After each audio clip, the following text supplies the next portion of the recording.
I once heard someone say, growing old isn't hard. What's hard is growing old while preserving your dignity. And ever since, I haven't stopped thinking about that. Not everyone is willing to speak honestly about what old age brings. People often joke that when you retire, you'll live at ease, finally rest, no more worries. But the truth is, no one really tells you that resting sometimes also means being left out. At my age, every time someone asks, "Do you need help?" there's a strange feeling inside. Part of me feels warmth from their concern, but part of me aches, thinking, have I really become someone who needs this much help? Every time my daughter tells me not to touch the gas stove, every time my grandson insists on carrying the heavy grocery bag, every time a nurse asks whether I need someone to accompany me to the restroom, I think of the person I used to be. I used to be the one everyone turned to, the one who drove across states, the one who sat at the head of the Thanksgiving table. Now I'm still here, in the same house, but the world seems to be moving forward without needing me anymore. Maybe, as you're listening to me now, you see a part of yourself in these words. It's not because we're weak. It's not that we're ungrateful for the help. It's just that deep down, we're still trying to hold on to something that belongs to us, the right to take care of ourselves, to choose, to feel valuable. And we have every reason to hold on. Because help, if not offered gently, can make the person receiving it feel invisible. It can make them feel small, controlled, or worse, pitied. I'm not here to tell anyone what to do, and I'm not here to complain. I simply want, alongside my peers, to take a moment and truly examine the 7 real reasons why those who've lived most of life hesitate or quietly decline the help offered by our children or grandchildren. And more than that, we'll explore how to receive help in a way that preserves our dignity, our place in the family, and most importantly, our sense of self. Are you ready? Because I believe old age is not the end of our worth. It's when we must relearn how to be seen fully and with respect. Reason 1. I don't want to be a burden. I don't know about you, but for me, the fear of being a bother, it lingers quietly in the heart, like a hidden rock under the surface. Especially when it comes to our kids, the same kids we once carried on our shoulders, worried about their every meal and night's sleep. Now they've grown up, have jobs, houses, and cars, and I become hesitant. Many times I needed someone to take me to a doctor's appointment, but ended up not asking. I'd wait until someone was free, or quietly booked a taxi instead. I didn't want to see my grandchild's rushed eyes as they asked for time off work, or my daughter's tired voice trying to sound cheerful while driving me somewhere. Even if they never say it, I can see it. I remember once I had a minor fall in the kitchen. My knee throbbed with pain, but my first thought wasn't about the injury. It was, if they find out, they'll insist I move in with them. And I didn't want that. I feared becoming a full-time responsibility, something that needs scheduling instead of just being a natural part of their lives. I used to ask myself, am I being stubborn? Making life harder for myself? But the truth is, it's not stubbornness, it's love. Love for my family, so I choose silence. Love for my kids, so I don't want to burden them.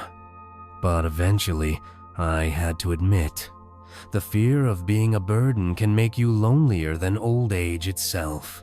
Worse yet, it can make our kids feel that we no longer need them. They may feel pushed away, even if our silence was meant to protect them.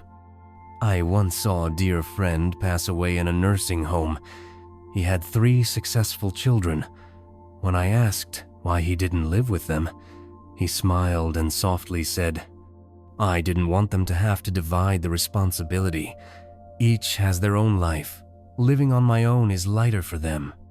It was heartbreaking not because he was wrong, but because he was so alone and still thought that was best. If I've learned anything after all these years, it's this. Sometimes we shouldn't just ask, will I be a burden? We also need to ask, if I stay silent forever, will someone be hurt because they couldn't come closer? Our children often want to help, to share, but if we always wear a mask of strength, they won't know how to step into our world anymore. So I began to relearn how to speak up, not to ask, but to share.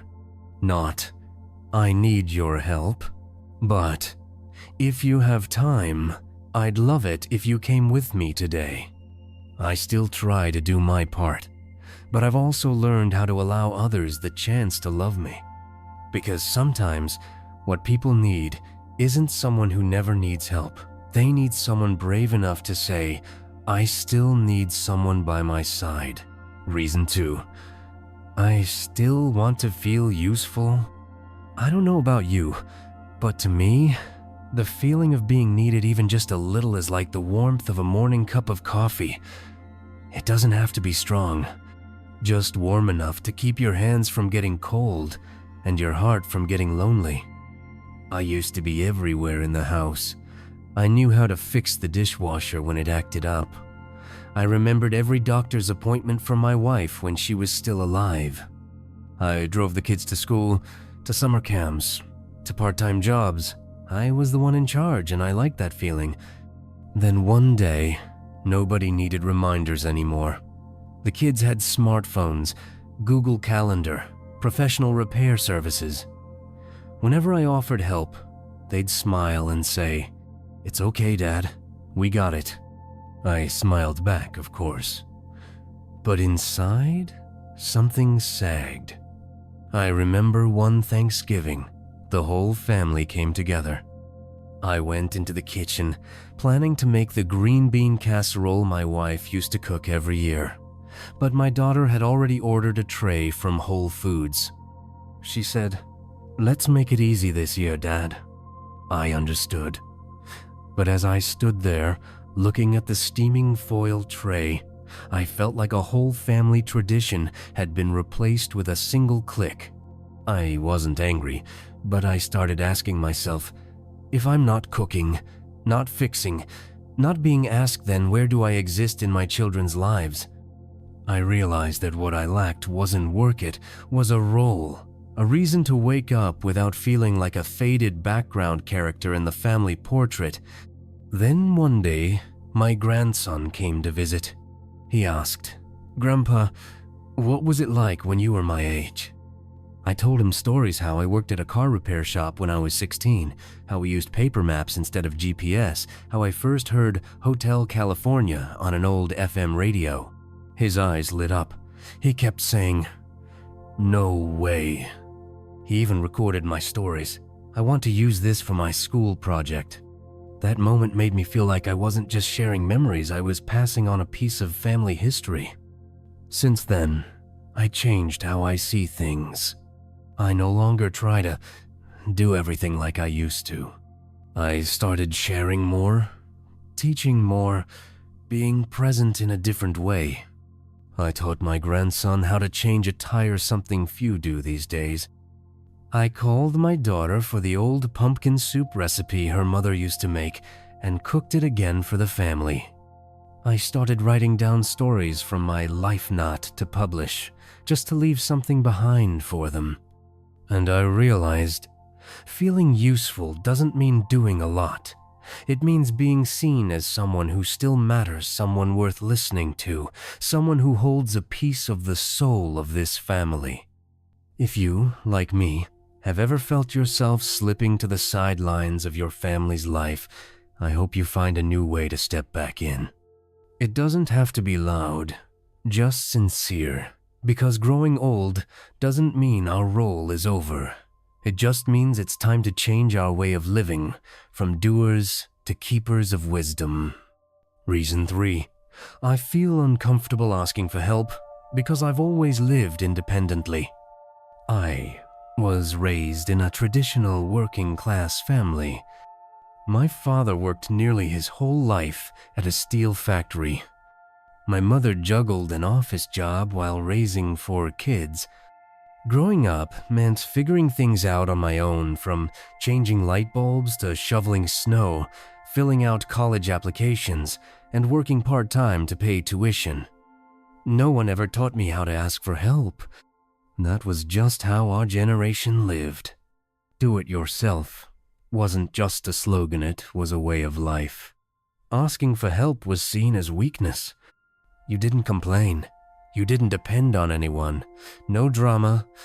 When I married my wife, we were the same. We shared everything. Chores, finances, parenting. But we never lost that silent agreement. If you can stand, you can handle it. Now, at 78, I still carry that habit. And I'll be honest with you, asking someone for help is not easy for me.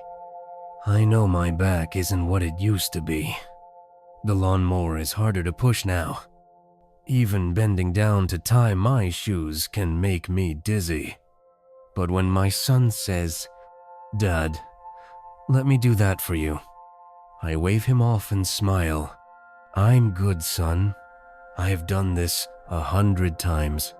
I say it out loud, but inside, I know this time is different. I'm in pain. I'm tired. But turning down help has become a reflex, like that old jacket you've worn your whole life, worn at the shoulders, but you just can't throw it out. Why? Because every time I accept help, it feels like I'm losing a piece of my identity. The identity I built over more than 7 decades. The man who takes care of himself. The man who doesn't burden anyone. The strong one. And, deep down, there's this vague fear that if I start asking for help today, I might not be able to stop tomorrow. If I ask for help today, will I still be able to help myself tomorrow? But then, something happened that changed me. One day, I slipped a little on the icy front steps while checking the mail. Thankfully, I didn't get hurt.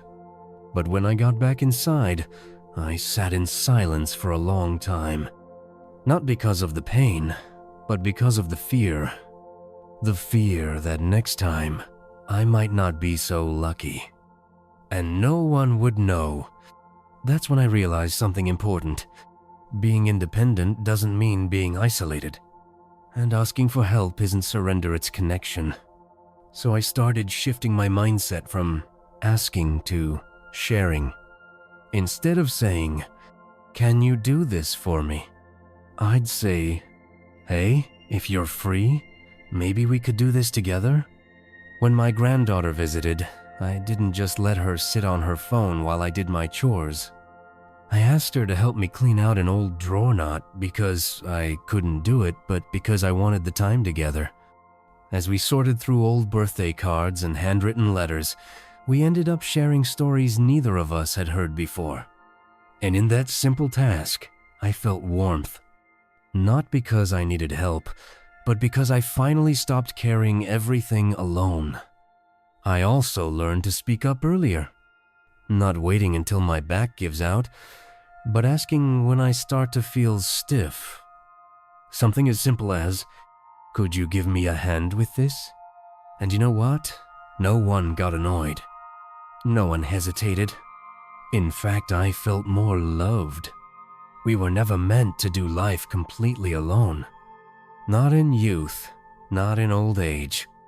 We just have to remember, asking doesn't take away our strength. It opens a door for closeness we might have missed otherwise. Reason 4. I'm afraid of being treated like a child. Now, this might sound a bit strange, but the older I get, the more I feel people begin to treat me like an oversized child. They don't say it out loud, of course, but you can hear it in their tone. The way they remind me. The way they interrupt me. The way they make plans about me, not with me. "Dad, don't eat that, it's too salty." "Grandma, you're not supposed to go out walking alone. We already talked about this, remember?" I know those words come from love. I know my kids and grandkids mean well. But still, something in my chest tightens each time I hear them. I used to be the one handling the family finances. I used to run a small office and dealt with clients from all over. Now, I confuse the day of a doctor's appointment, and suddenly there's a family meeting about long-term support planning. One time, I offered a little advice to my grandson about switching jobs. I said gently, "You might want to hold off a few months. The market's not stable right now." He smiled politely and said, "Thanks, Grandpa, but things work differently now." And that was it. I understood that look. It was the look that said, "You're old, you wouldn't get it." I don't blame him, but I remember when I was his age, if my father gave me advice, I'd at least sit down and ask why he thought that way. These moments are small, but they pile up, and slowly they whisper to you, you're no longer trusted to be the adult in the room. Here's the truth. What keeps many older folks like me from accepting help isn't pride. It's fear. Fear of losing our right to be seen as grown, capable people. Because the worst thing about aging isn't physical weakness. It's when others start assuming that your mind has weakened too.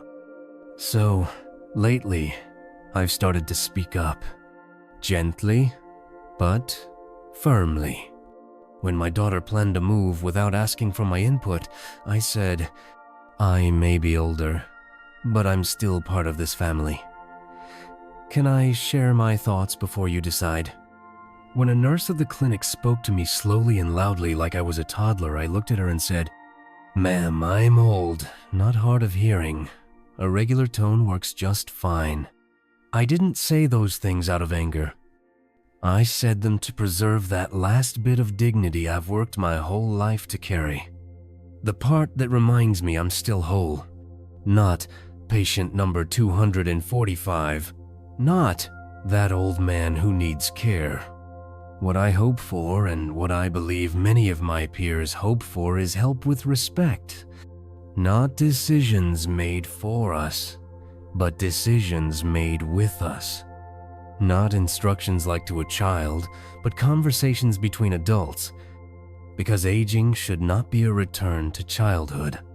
It should be an arrival into a season of wisdom, not infantilization. If you've ever felt that sting of being spoken to like you didn't know better, just remember you have the right to be seen. Not as who you once were, but as who you still are. An adult, a parent, a person with experience and perspective. And those are things that age doesn't erase, they sharpen them. Reason 5.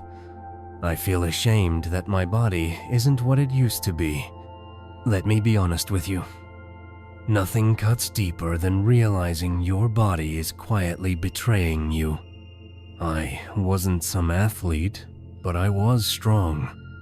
I could drive across states without getting tired. I'd haul buckets of car soap to the driveway, climb a ladder to clean the gutters without a second thought. I played baseball with the kids after work. I walked the dog twice a day. On weekends, I helped my wife with the yard work. But now, bending down to pick up a single sock sends a shock through my lower back. Each morning, I sit on the edge of the bed for a few minutes, twisting my spine until the joints stop protesting before I can stand. And the more private things, like using the bathroom at night, have gotten so unpredictable that I had to install handrails just to stay safe. People say it's just age. And maybe they're right. But here's what no one talks about: the shame. Shame when my son sees me stumble in the kitchen. Shame when my granddaughter has to help me into the car. Shame when a nurse changes my clothes after a hospital stay. It's not that anyone's being unkind. It's not even about what they do. It's the way I see myself when it happens stripped down, exposed, not just physically, but emotionally. You see, Here in the US, we grow up on ideas like stand tall, shake it off, be strong. We're taught to value independence, power, resilience. And so when one day you can't even button your own shirt or pull on your own pants, even if no one says anything, your own mind whispers that you've lost your dignity. I remember the day my doctor gently suggested I start using a walker. I nodded politely. Then I came home and stuffed it in the closet. I didn't touch it again until I had my second fall. Even then, I tried to use it only when no one was looking. I didn't want my kids to see me that way. Not because I thought they'd mock me, but because I didn't want them to worry. And deeper than that, I didn't want them to see me as weak. It took me years to shift how I looked at it. One day, I was staying at my daughter's place after a bad flu. She helped me into my pajamas. I tried to wave her off, but she looked me in the eye and said, "It's okay, Dad. You helped me get dressed 1,000 times. Let me help you this once." One sentence. And just like that, the shame lifted. Not completely, but enough. Because in that moment, I didn't feel helpless. I felt loved. And I started to realize we don't lose dignity by being cared for. We lose it by rejecting the love that comes with care. Of course, I still value privacy. I want to be helped with gentleness. I don't want things done in a rush. I don't want to be handled like a child. And most of all, I don't want to be pitied. But I've come to accept this. If someone offers me a hand with respect, with kindness, with the quiet knowing that I'm still me underneath all this, then I don't need to feel small. And if you, like me, are struggling with the quiet grief of a body that's aging faster than your mind, please know you're not alone. I'm here too, learning, still how to befriend this body I now live in, and how to let people in when I no longer can do it all myself. Reason 6, I'm afraid that if I accept help once, I'll become dependent forever. This fear, most of us never say it out loud, but I believe many people my age feel it in their bones. It's not because we're too proud, and it's not because we don't trust our children's kindness. It's because we've spent our whole lives believing that once you hand over a responsibility, you may never get it back. I saw this happen to my friend Larry out in Minnesota. Last year, he slipped and hurt his leg.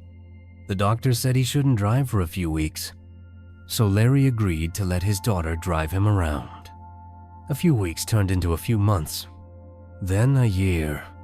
Now, even though his leg is fine, she still keeps the car keys. She calls ahead to plan his doctor visits and grocery runs. He told me, "I let them in once, and now I can't get back behind the wheel, literally and figuratively." And I'll be honest, I felt a twist in my chest hearing that, because I saw myself in him. A while back, after I had eye surgery, my son installed a news reading app on my iPad. I appreciated it. But then, slowly, he started filtering what I read. He told me I didn't need to check emails from my old job anymore. "Dad, you're retired. Let it go." I know he meant well. But deep down, I felt something slipping. Not just control, but relevance. Voice, presence.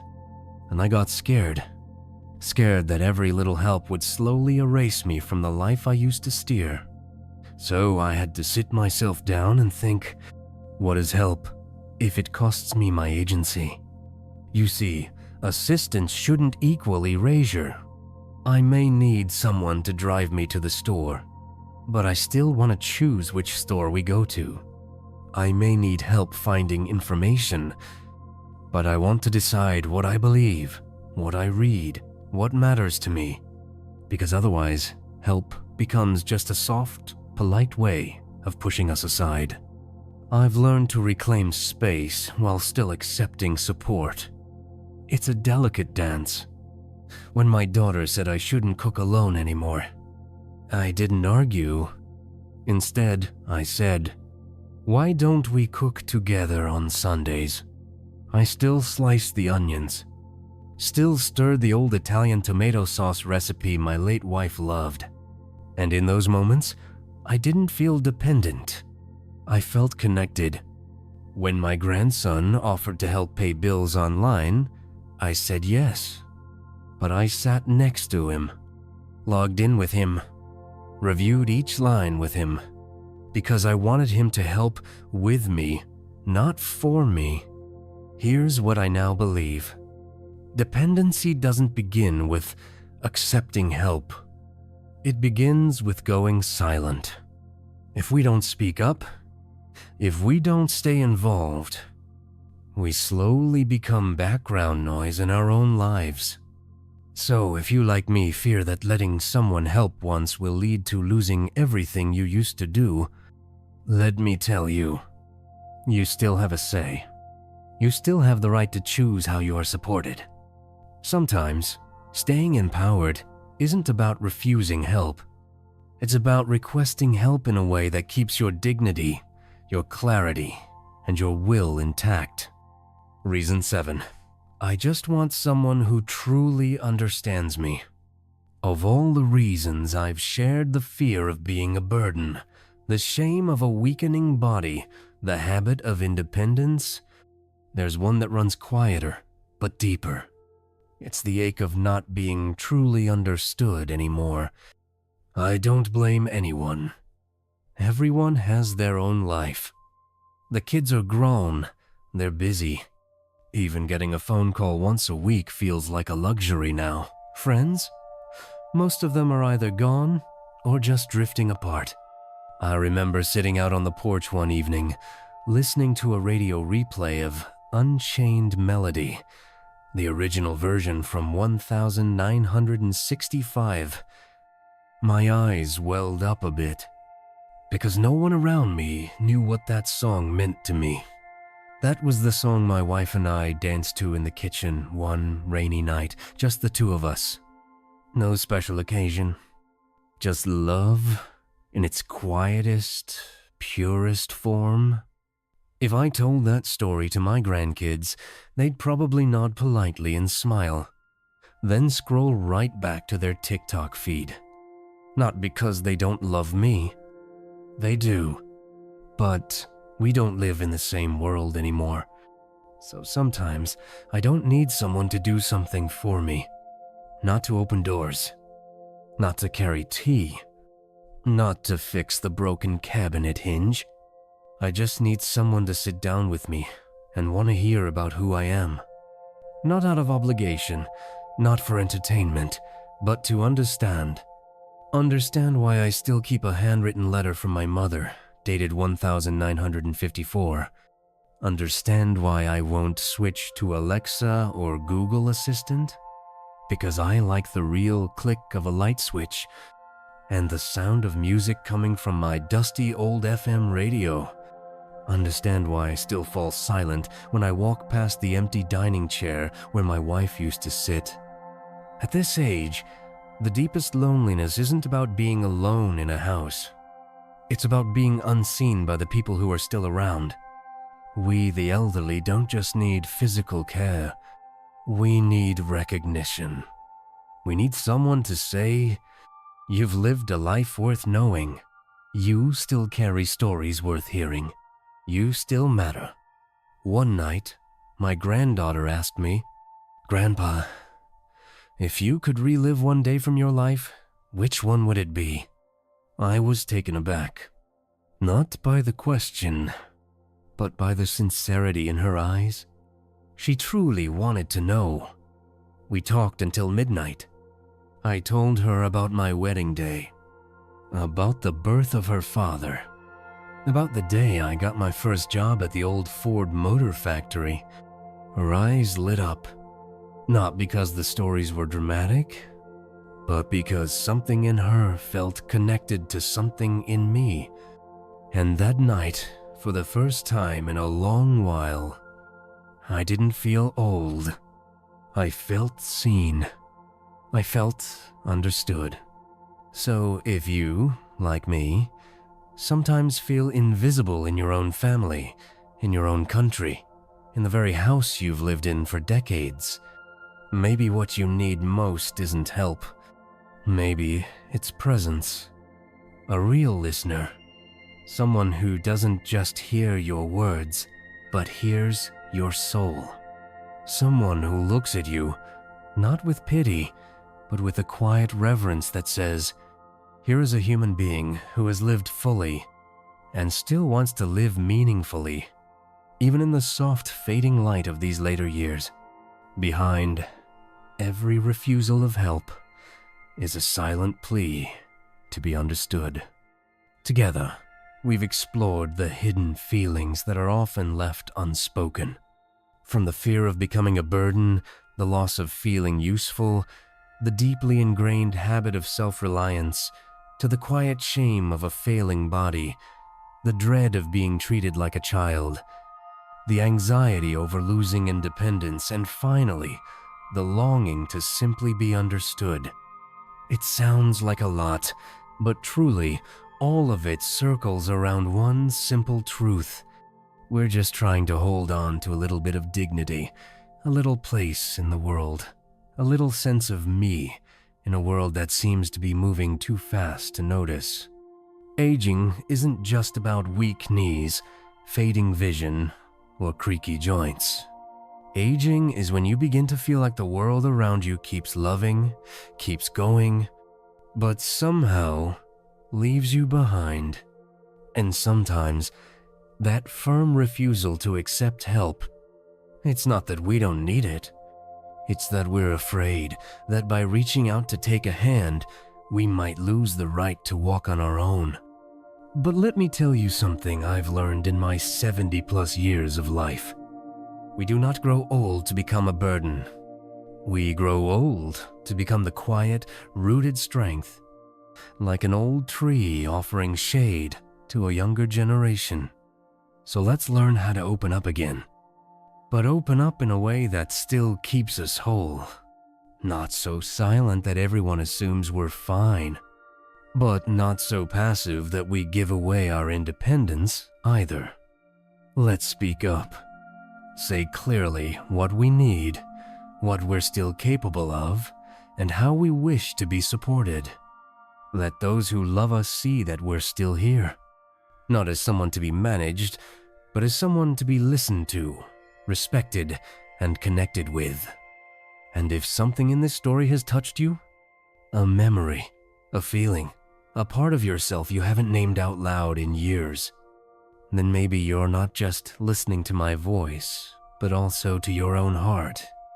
So I invite you, whether you live alone or with a big family, to share your story. Have you ever refused help because of pride, fear, or habit? Are you now learning how to open your heart, even just a little? Leave a few words. Not to complain, but to connect. Because sometimes, one person's honest story is the door another person needs to see they are not alone. We don't need someone to do everything for us. We just need someone to walk beside us, with respect, and with a heart that truly wants to understand.